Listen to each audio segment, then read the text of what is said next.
Alright guys, the beta did just get confirmed May 12th through the 14th. We'll go over that and more that they covered in the live stream in today's video, but first, like, subscribe, comment, and let me know what you guys thought of the live stream in the comments below. Alright guys, today we're going to be going over the new legendary powers we learned of in the beta. The first set is there's a new legendary ring, there's a new skull splitter, and there is a new amulet. And most of them, let's see, lucky hit. So both can have lucky hit on them, which is kind of just seeing the same thing over. Damage enemies with up, weave, and whirlwind do have a 40% chance to summon an ancient to perform the same skill. Can only happen every 5 seconds, which that's a barbarian only skill. The amulet is for the druid.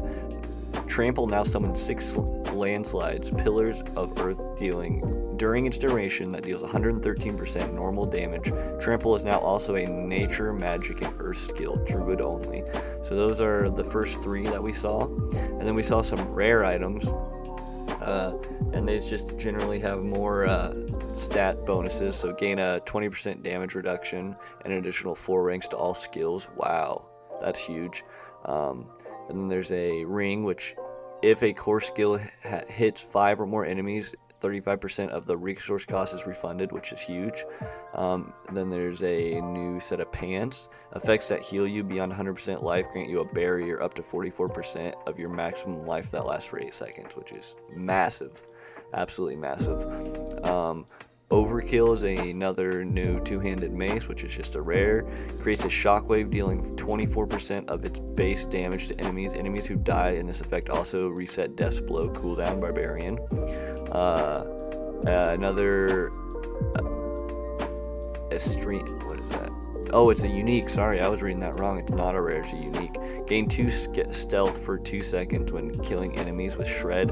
Breaking stealth with an attack grants ambush, which guarantees critical strikes.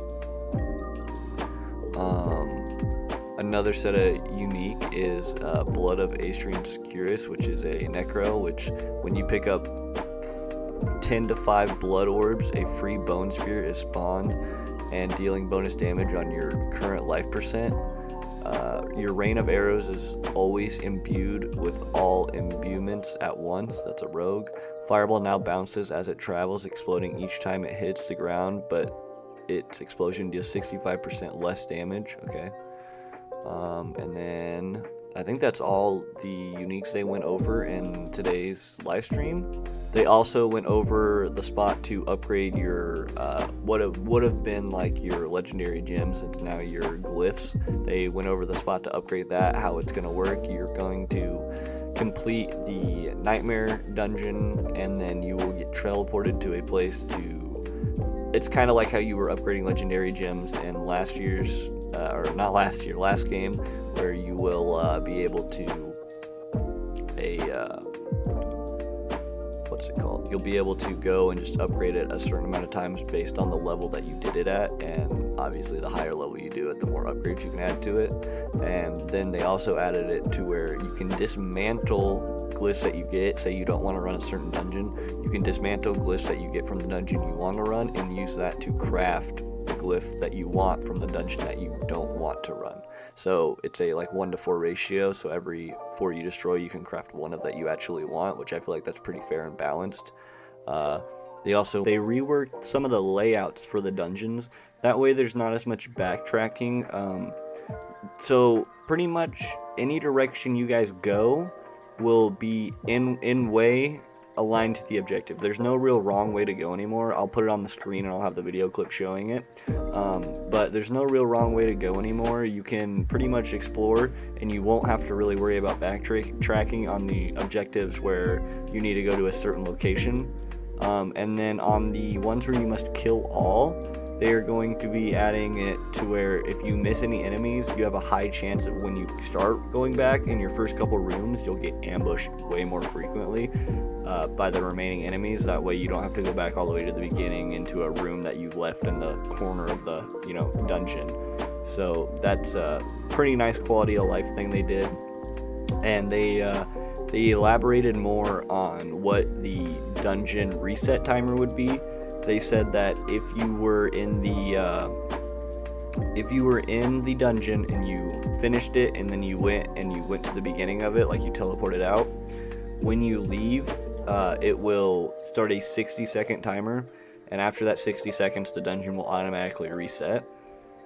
And if you are in the dungeon and you just leave mid-dungeon, it takes 150 seconds for it to just completely reset.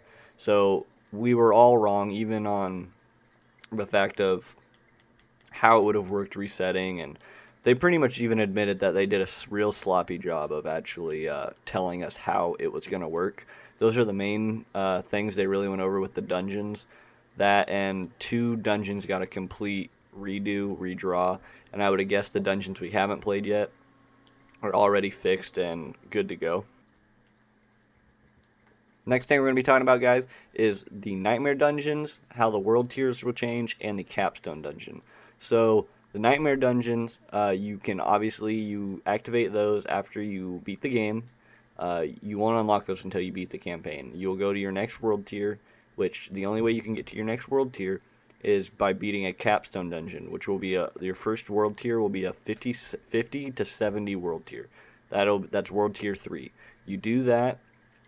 And once you beat the Capstone Dungeon, you need to be at least level 50. If you're anything below, you will not be able to complete it. You can go in and try, but I doubt you'll be able to beat it. And then once you get into World Tier 3, you'll go farm Nightmare Dungeons, you'll go level up, you'll do all that. Nightmare Dungeons you get by unlocking keys from doing the normal dungeon. So you figure out what the normal dungeons are, or what the Nightmare Dungeons are, and you do the normal variant of those.